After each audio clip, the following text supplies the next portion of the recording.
economía y finanzas. El reperfilamiento en el monto, en el plazo, en la tasa de interés con tenedores de bonos soberanos es un tramo de la deuda externa mientras se prepara una nueva deuda con China garantizada con petróleo. Está pendiente que continúe la reducción del tamaño del Estado. Lo vamos a analizar. También estará Gelacio Mora, el vocero del colectivo Tejido Social de Guayaquil. El presidente ofreció revisar el daño, el perjuicio a los usuarios por las planillas que deben pagar con el registro de un alto consumo de luz eléctrica en todo el país. Pero deja muchas dudas la acción que vayan a tomar las empresas eléctricas, que justifican, por cierto, el abuso porque hubo un mayor consumo en casa durante los meses de la pandemia. Lo vamos a examinar. La actualidad, los protagonistas, el análisis y la información en Contacto Directo.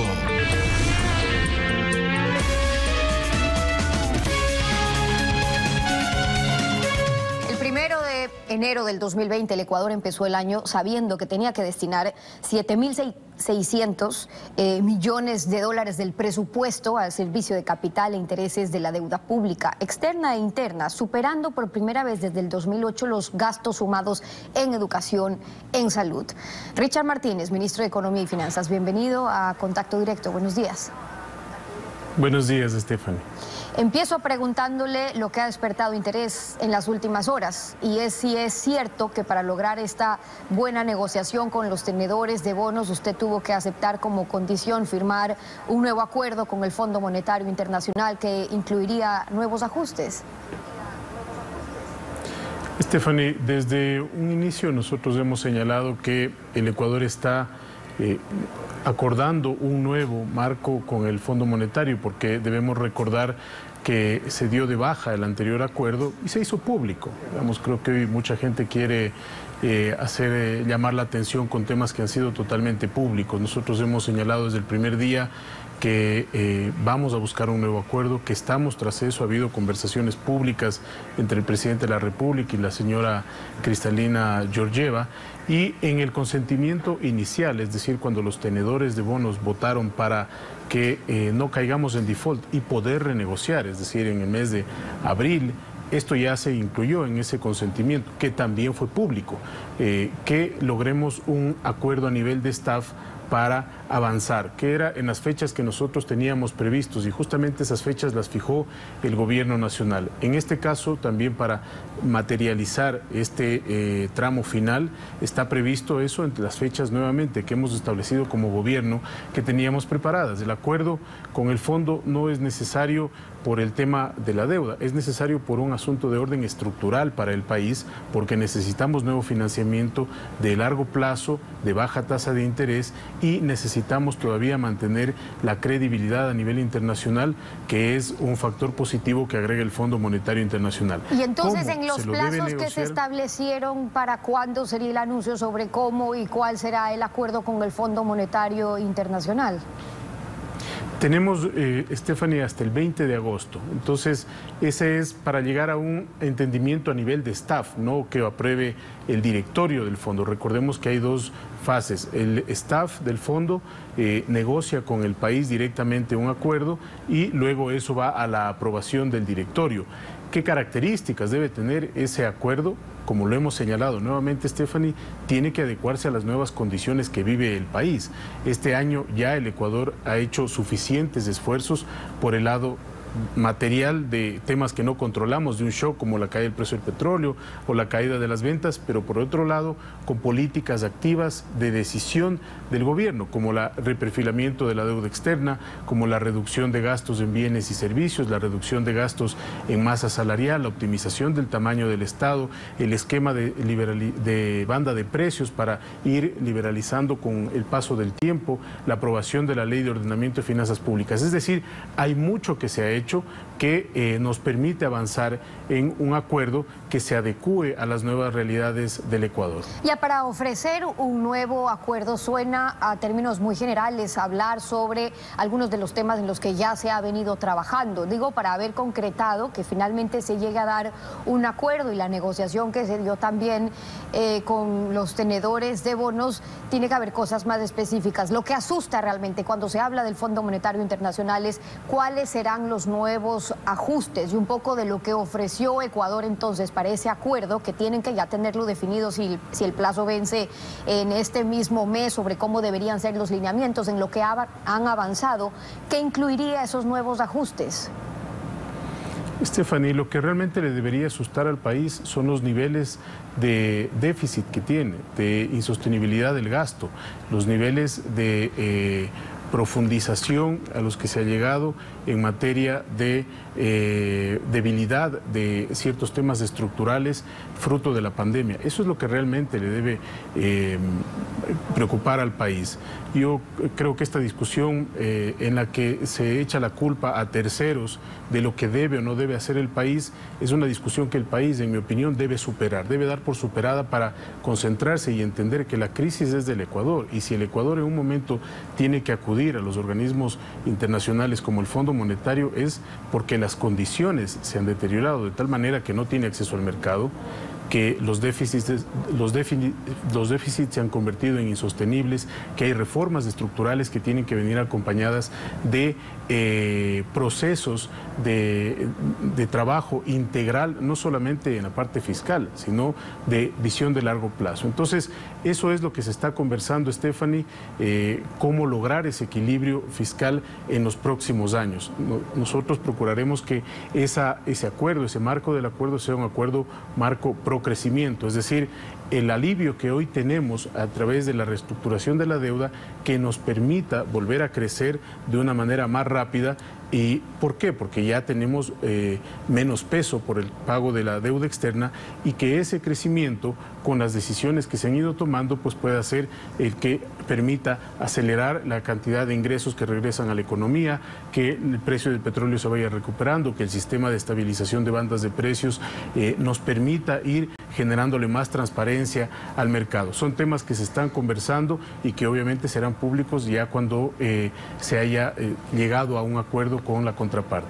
Es loable el esfuerzo que ha realizado el gobierno en cuanto a la negociación con los tenedores de bonos, pero ahora los reparos van por uno, si fue la mejor negociación, si no debió ser aún más agresivo el planteamiento de Ecuador, dada la crisis, si debíamos esperar a ver qué lograban otros países como Argentina, que hasta el 2024 tenía que pagar 63.000 millones de dólares y con la renegociación va a pagar 6.000 millones de dólares, es decir, un alivio en 4 años de más de 55.000 millones, por ejemplo.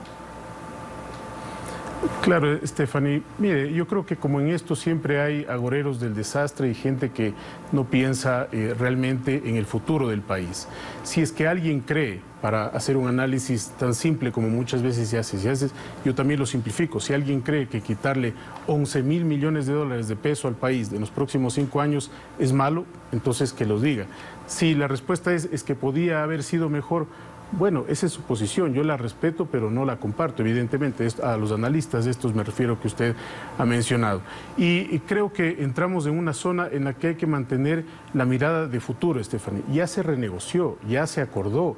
La contundencia con la que se ha hecho también es importante. A estas personas que hoy hacen una crítica, en mi opinión, que ya tiene otras características, que van más hacia el lado político, les preguntamos: ¿qué opinan los organismos multilaterales? ¿Por qué tuvimos cerca de un 98% de aceptación en promedio? ¿Qué opinan una cantidad de especialistas locales e internacionales? Es decir, ha sido una operación aplaudida por el mundo. Si alguien creía que teníamos que esperar más, yo creo que no debíamos esperar más. Ya no podíamos esperar más porque el país tiene que avanzar.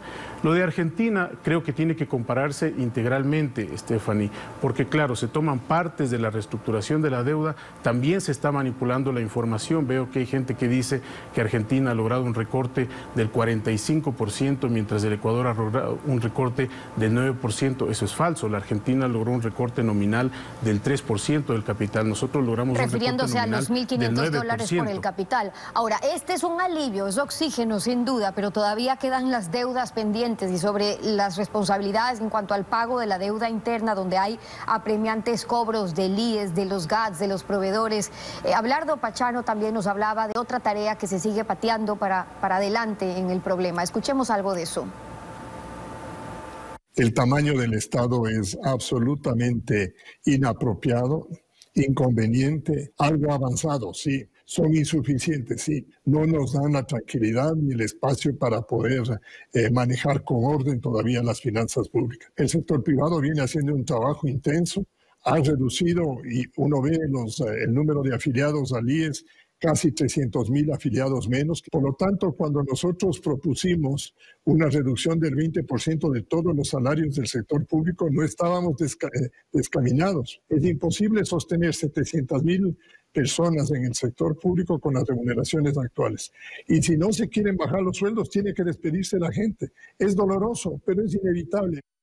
Para bajar el riesgo país y atraer inversión hay que luchar contra la corrupción que se lleva los recursos, pero también hay que gastar menos, hay que reducir el tamaño del Estado. Y eso le toca a usted, ministro.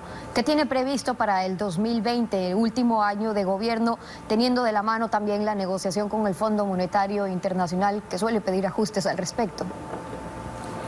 Stephanie, lo importante es la trayectoria sobre este tipo de desafíos que tiene el país. Reducir el tamaño del Estado no es sencillo, porque mencionaba Abelardo un 20% de reducción. Bueno, tenemos sectores como policías, militares, maestros, médicos, que agrupan más del 80% de la masa salarial, jueces, fiscales. Entonces, esto también enfrenta un desafío político. Digamos, en los números, a mí también me suena muy bien ese número, pero hay que tener una apreciación sobre la realidad y los desafíos políticos a los que nos enfrentamos. En octubre pasado, el presidente decidió una medida histórica para el país, positiva, pero que no fue posible procesarla por las dificultades políticas. Esa es la realidad, no es una justificación, Stephanie, es la realidad. Entonces, todas las variables tienen que confluir. En cuanto a la masa salarial, sí es importante señalar, Stephanie, que este es el primer gobierno en toda la dolarización. En el año 2019 fue el primer año en el que se redujo la masa salarial. Desde el 2000 hasta el 2019 había crecido, hasta el 2018, y en el 2019 ya empezó a crecer. Este año va a ser aún menor. En el caso de gastos de personal, por ejemplo, entre enero y julio tenemos una reducción desde 5.100 millones a 4.800 millones, cerca de poco más de 200 millones de dólares, que se van a ir acumulando estos ahorros con el pasar del tiempo, porque estamos en un proceso de optimización. Se han cerrado varias empresas públicas, están otras ya entrando en liquidación, pero tiene que ser. Pero eso quiere decir, ministro, que en lo que resta del 2020 no tienen previsto más reducción en cuanto a masa salarial ni salarios. Más reducción, por supuesto, Estefanía. Este es un proceso que continúa, pero cada vez hay que irlo haciendo con mucho mayor cuidado, porque, insisto, hablar del número grueso está bien, pero vamos a la realidad. ¿Qué hacemos con salud? ¿Qué hacemos con educación? ¿Qué hacemos con policía? ¿Qué hacemos con Fuerzas Armadas? ¿Qué hacemos con los jueces? Entonces, estas sugerencias yo creo que deben venir acompañadas de la materialidad. Abelardo ha hecho una concreta, él dice 20% a todos. El número cuantitativamente es un número positivo, pero tiene un desafío político enorme. Entonces, nosotros hemos planteado un esquema sobre el cual vamos revisando y optimizando con las instituciones. Hay personas que se quieren desvincular, hay otras que son contratos ocasionales que no cumplen con la labor, el servicio, el corazón, digamos, de la institución, y esos contratos van feneciendo y ya no los vamos a renovar. El presidente, los ministros hemos hecho un esfuerzo simbólico para demostrar que es posible una reducción de los salarios. En el caso de los maestros también están con una jornada diferenciada, eso genera un ahorro. Pero eso no es suficiente. Por el un lado, hay que ver también el caso de las empresas públicas, donde ya han entrado en esta fase de liquidación varias de las empresas públicas. Y la tarea es pendiente, no solamente en ese sentido, ministro, sino también por la enorme deuda externa bilateral, más allá de lo negociado ahora, que representa un porcentaje de esa deuda. Abelardo Pachano precisaba la tarea que tenemos también con China. Escuchemos algo de eso.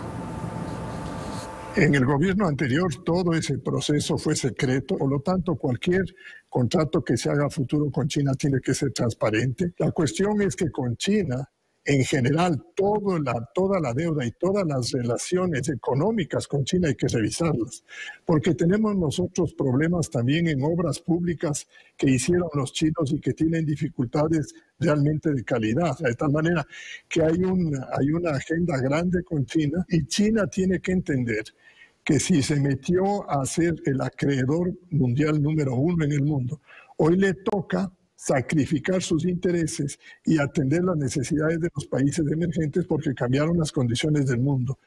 Ayer anunciaron estos 417 millones de dólares como un alivio financiero en capital, en la línea del crédito que tienen con el CDB, el China Development Bank, y reprogramaron los pagos por la línea de crédito que teníamos, un periodo de gracia por 12 meses, pero eso también incluye reprogramación en la entrega de crudo. ¿Le permitiría entonces disponer ahora de cuántos barriles de petróleo?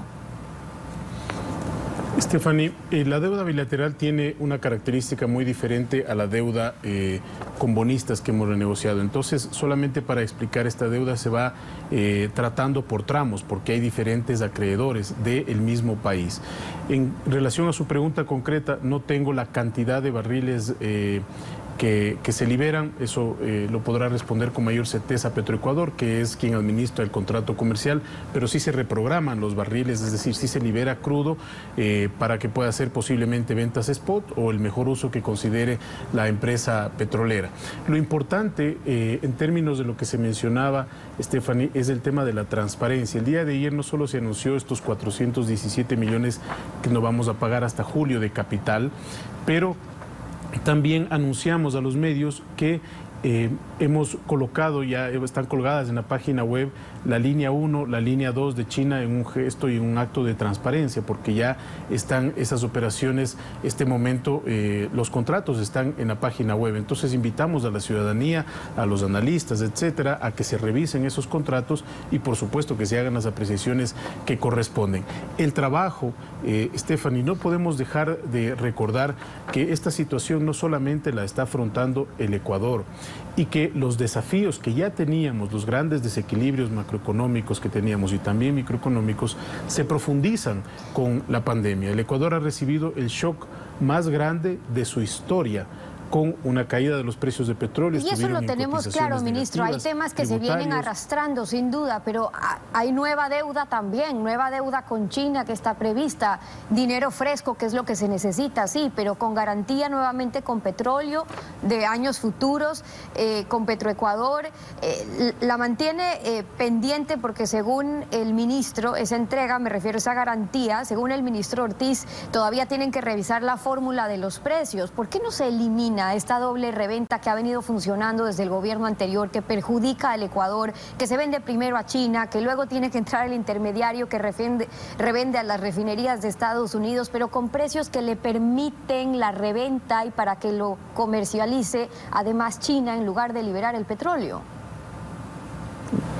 Stephanie, yo creo que tenemos que ser pragmáticos en lo que necesita el país este momento y en lo que se puede y en lo que se quisiera hacer. Hay gente que dice, ¿por qué no cayeron en default? Bueno, acá están los resultados de actuar con sensatez. Porque hay gente que dice que la renegociación pudo haber sido mejor y era que no les paguen sino la mitad de lo que les debíamos.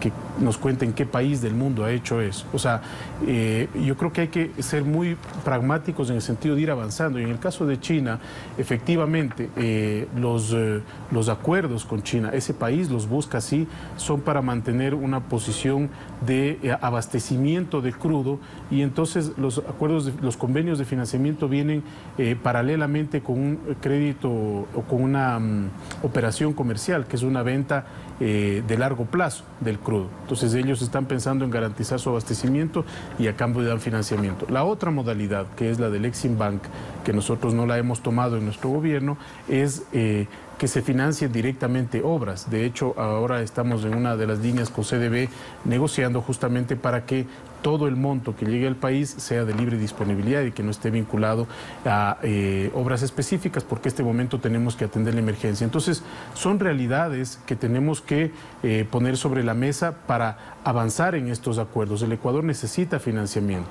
Ahora, usted decía los temas del crudo. El ministro nos ha explicado a detalle cómo se han venido mejorando los premios, sobre todo de las fórmulas que están asignadas a esos contratos. Y eso creo que es un avance positivo frente a los premios que se negociaron con anterioridad. Pero esto avanza así, Stephanie, nosotros vamos a ser siempre realistas y transparentes con la ciudadanía. ciudadanía y el Ecuador en este momento necesita, por un lado, alivio, que es lo que estamos consiguiendo también con una parte de la deuda con China, pero también necesita nuevos recursos, justamente por esos desafíos internos que usted mencionó. Lo importante es ver en qué condiciones se reciben esos recursos, porque sobre esta deuda particularmente ya tuvieron un informe de Petroecuador diciéndoles que dadas las condiciones habría un perjuicio de 100 millones de dólares y por eso es importante ver finalmente cómo se concretan esas negociaciones. Sin duda, Stephanie, pero también es importante ver las alternativas, si me permite. La pregunta sería, ¿a qué tasa a este momento puede conseguir el Ecuador financiamiento en el mercado? No es posible. Y las tasas en el caso del financiamiento con China están bordeando entre el 6 y el 7%, tasa de interés. Entonces tienen que verse las operaciones económicas en su integralidad, no solamente parciales, y ese es el análisis que solicitamos. Son las respuestas del ministro de Economía y Finanzas, Richard Martínez, acompañándonos hoy en Contacto Directo. Como siempre, gracias por haber estado con nosotros. Muchas gracias, Stephanie. 7:15. Vamos a una pausa y en pocos minutos está con nosotros para hablar sobre las miles de quejas ciudadanas por los altos montos en las facturas de luz, el servicio de energía eléctrica y el temor de los ciudadanos de que no se devuelva lo que ya se cobró. En nuestros estudios les decía Gelacio Mora, el vocero del colectivo Tejido Social. Ya volvemos con eso, no se vaya. Miles de familias ecuatorianas han sido perjudicadas por las empresas eléctricas pese a la prohibición de incrementar el precio y de disponer el cobro de servicios básicos durante la pandemia. El presidente ofreció refacturar el servicio para devolver lo cobrado en exceso, pero el gerente de CENEL dio una explicación que siembra dudas. Gelacio Mora, vocero del colectivo Tejido Social de Guayaquil. Bienvenido a Contacto Directo. Gracias, buenos días, doña Esther, buenos días al país. Buenos días también. Diego Maldonado, el gerente de CENEL, al ser consultado sobre esta facturación, dijo lo siguiente. Escuchemos. Quédate en casa lo que ha hecho es que los consumos de energía eléctrica de cada uno de los usuarios sean consumos que se han incrementado justamente porque pasamos más horas en nuestros domicilios. Nosotros aplicaremos la medida que más beneficie al usuario. Es decir, tomaremos el menor valor. Estos diferenciales, en el caso de CENEL, representan aproximadamente 2.8 millones de dólares mensuales, que es más fácil para la empresa buscar la forma y la manera de asumir estos valores que pedirles a los ciudadanos que se busquen 2.8 millones de dólares mensuales para que me paguen. Según esta explicación, la facturación obedece exclusivamente a un mayor consumo por la pandemia, pero resulta que le cobraron al que consumió más y al que ni siquiera consumió o no estuvo en la casa. ¿Cuál es la medida que se debe aplicar entonces para beneficiar realmente al usuario? Indigna verdaderamente la posición adoptada por el señor gerente general de CENEL, que debía estar fuera del cargo ya, porque la orden presidencial se ha desacatado. El presidente se escuchó bien claro que dijo que se vayan todos los gerentes. Pidió la renuncia del del director de Arconel. La pregunta es ¿por qué siguen todavía quienes le secundaron la pillería? Porque el atraco que cometieron fue descarado. Existe una violación al artículo 40 de la Ley de Defensa del Consumidor que prohíbe los cobros presuntivos, y eso debe saber el señor ministro, que en la comparecencia a la Asamblea fue que también aceptó de que no cumplieron con la orden que había dado él como ministro para que los trabajadores salgan a hacer lecturas. La pregunta es ¿por qué no les dio la gana a quienes administran las eléctricas en el país en esperar que pase estos meses de la pandemia, lo más agresivo que fue el mes de marzo y abril, y procedían a leer los medidores?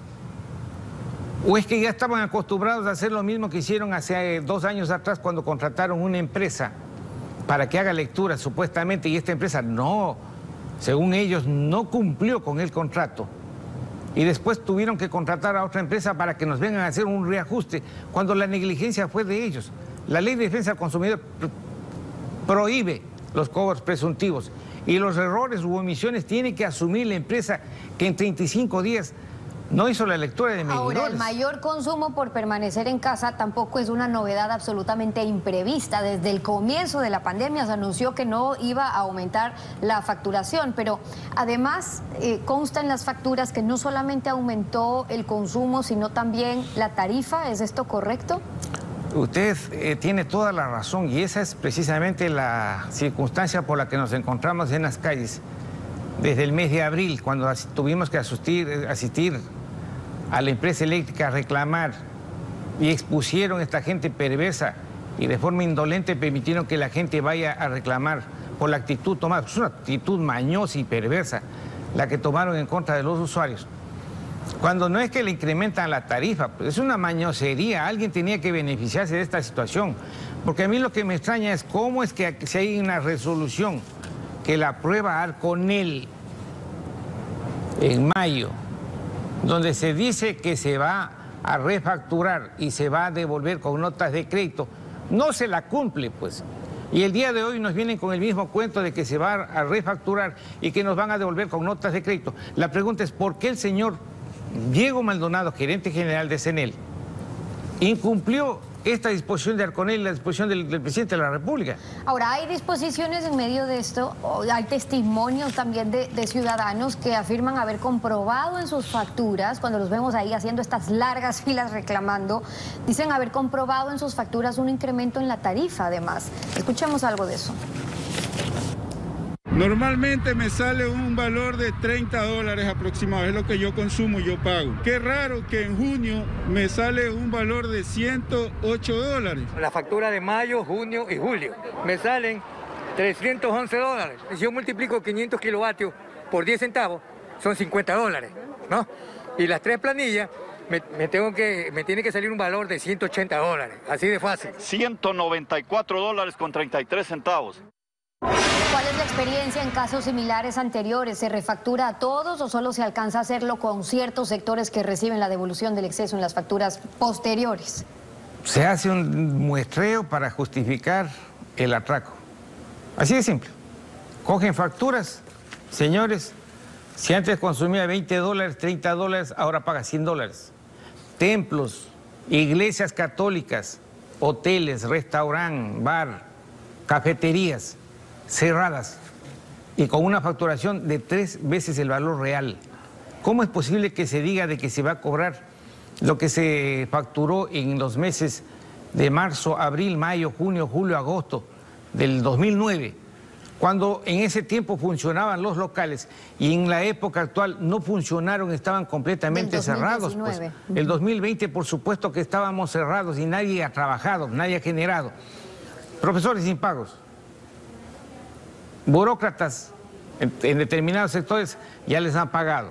¿Cómo puede pagar el magisterio, los jubilados que no han recibido sus pensiones, este tipo de tarifas abusivas, delincuenciales? Alguien tiene que pagar la factura, el pueblo no, señor. Hay un ofrecimiento presidencial. ¿Cómo se debe vigilar el cumplimiento de la orden del presidente y del mandato, además de la ley urgente de apoyo humanitario, para que no sea lea muerta como ha sido hasta ahora, desde que en plena pandemia salieron a decir que no va a haber un incremento en el cobro por servicios básicos? Y ahí vemos los resultados, brevemente. Lo hicieron. Y lo hicieron de la forma, vuelvo y repito, esta frase tiene que grabársenos a los ecuatorianos, porque la cultura del reclamo no debemos perder los ecuatorianos.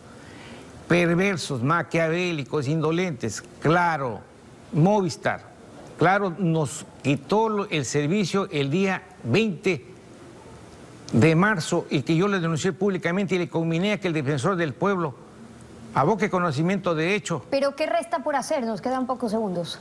¿Qué nos resta por hacer?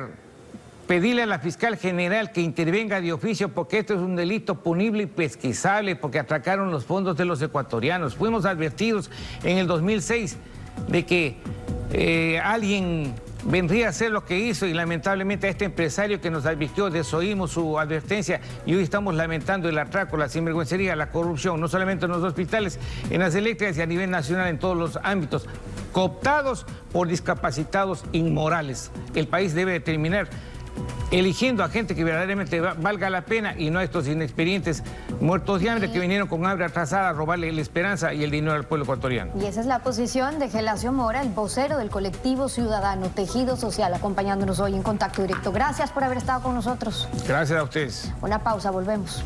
Hasta aquí las entrevistas en Contacto Directo. Quédese con nosotros. Empiezan las noticias en Televistazo en la comunidad.